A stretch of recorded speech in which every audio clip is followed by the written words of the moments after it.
Moi, j'en veux, moi, personnellement, j'en veux à ceux qui sont allés en France, aux États-Unis, en Angleterre, en Allemagne, qui ont appris comment fonctionnent les machines, qui savent comment construire des machines, bien que cela demande des coûts, mais qui n'ont pas eu l'audace de revenir et l'apprendre aux autres.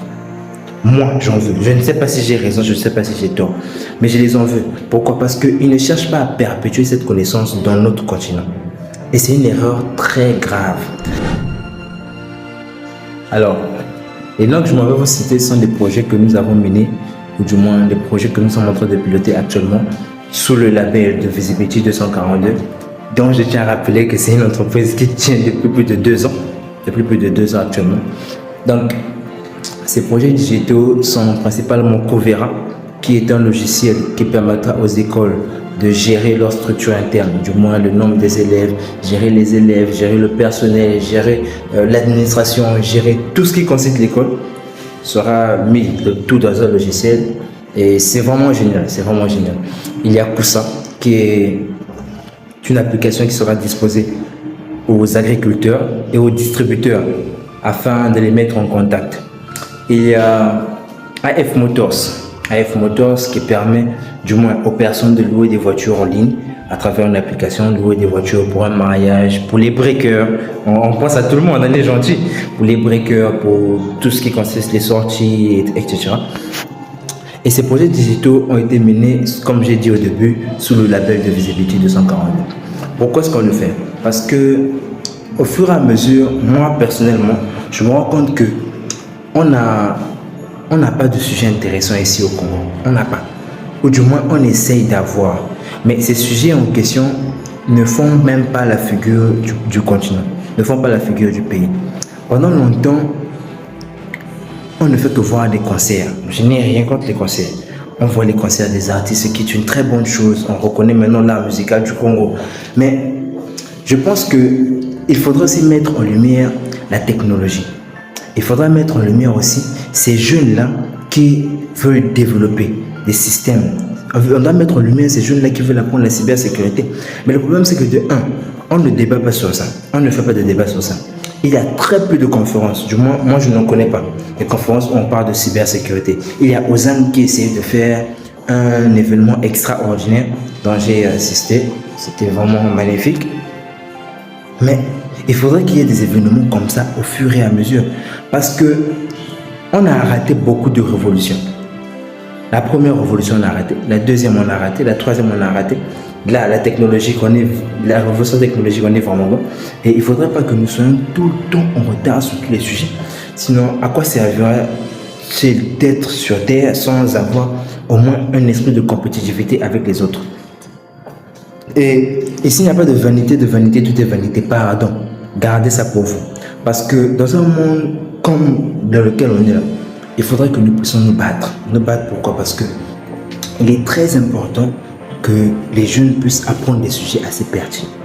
Il est très important que les jeunes puissent comprendre comment fonctionne la technologie pour que nous aussi demain puissions créer nos robots, pour que nous aussi demain puissions programmer les machines qui vont faire les jus, pour que nous aussi demain puissions programmer les machines qui vont être implantées dans les industries. Pourquoi on ne peut pas apprendre à faire ça? Mais le problème, c'est que nous n'avons pas les compétences qu'il faut. Voilà pourquoi moi j'en veux, moi personnellement, j'en veux à ceux qui sont allés en France, aux États-Unis, en Angleterre, en Allemagne, qui ont appris comment fonctionnent les machines, qui savent comment construire des machines, bien que cela demande des coûts, mais qui n'ont pas eu l'audace de revenir et l'apprendre aux autres. Moi, j'en veux. Je ne sais pas si j'ai raison, je ne sais pas si j'ai tort, mais je les en veux. Pourquoi? Parce qu'ils ne cherchent pas à perpétuer cette connaissance dans notre continent. Et c'est une erreur très grave. Certains se disent que ce n'est pas mon problème. Je sais que moi je suis bien et le reste c'est pas mon problème. Et nous on s'est dit qu'avec les minuscules connaissances que nous avons, avec la petite expérience que nous avons, pourquoi ne pas partager aux autres ce qu'on a pu faire? On a eu des clients auprès de qui on a vendu des sites web. On a eu des clients auprès de qui on leur a aidé à administrer leur site web. On a eu des clients auprès de qui on a réparé ou du moins maintenu leur logiciel. Mais pourquoi aujourd'hui ne pas partager aux autres ce que nous savons? Pourquoi aujourd'hui ne pas donner la possibilité aux gens de monter aussi leurs projets digitaux? Parce qu'il y a beaucoup de jeunes actuellement qui veulent bien s'épanouir dans ça, qui veulent bien apprendre comment développer, qui veulent bien apprendre comment créer un site web, qui veulent bien apprendre comment créer un logiciel comme Amazon, mais ne peuvent pas le faire parce qu'ils ne savent pas par où commencer. Et voilà pourquoi, à partir du 5 décembre, on descend cette formation qui est strictement pratique sur practice, sur le développement web. Alors, le but de ce projet, ou du moins de cette formation, ce n'est pas de former des gens qui avaient des certificats. Non. Si tu viens pour ton certificat, va dans d'autres. Il y a beaucoup des écoles de formation qui le font. Non. Nous, on le fait sous le label de la Wake Up Academy, dans le but d'avoir des futurs Amazon, dans le but d'avoir des futurs Netflix au Congo, dans le but d'avoir des futurs Yongo congolais, dans le but d'avoir des applications qui vont bénéficier au Congo, principalement. Voilà pourquoi est-ce qu'on le fait. Alors, pour avoir plus d'informations à propos de cette formation, je laisse le lien dans la description afin que vous puissiez joindre facilement les numéros qui sont et s'inscrire à la formation ou du moins demander des autres informations. Alors, je dis ciao. Parce que ce qui va se passer, c'est quoi? C'est que beaucoup de gens iront en France, beaucoup de gens iront en Espagne, beaucoup de gens iront en Allemagne, beaucoup de gens iront à l'étranger. Et le Congo ne sera jamais vide. Hein. Le Congo ne sera jamais vide. Vous allez voir, les Libanais vont venir, les Anglais vont venir, les Français vont venir, les Américains vont venir. Ils vont prendre l'or, ils vont prendre le fer, ils vont prendre le plomb. Pourquoi l'école ne nous apprend pas à exploiter le plomb? Pourquoi il n'y a pas une école qui apprend à exploiter le plomb? Pourquoi il n'y a pas une école qui nous apprend à exploiter le fer? Pourquoi il n'y a pas une école qui nous apprend à exploiter le zinc? Il n'y en a pas. Mais vous pensez que c'est le hasard, que c'est comme ça? Non, c'est destiné, c'est tracé. Mais à l'étranger, il y a des gens qui apprennent ça.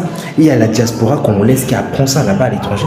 Mais n'arrive pas à venir partager, n'arrive pas à faire une page. Il va dire que bon, moi je me décide à partager ce que je sais. Vu que je ne veux pas rentrer au pays, étant donné que les conditions sont misérables, mais je peux au moins le faire en ligne grâce à Facebook.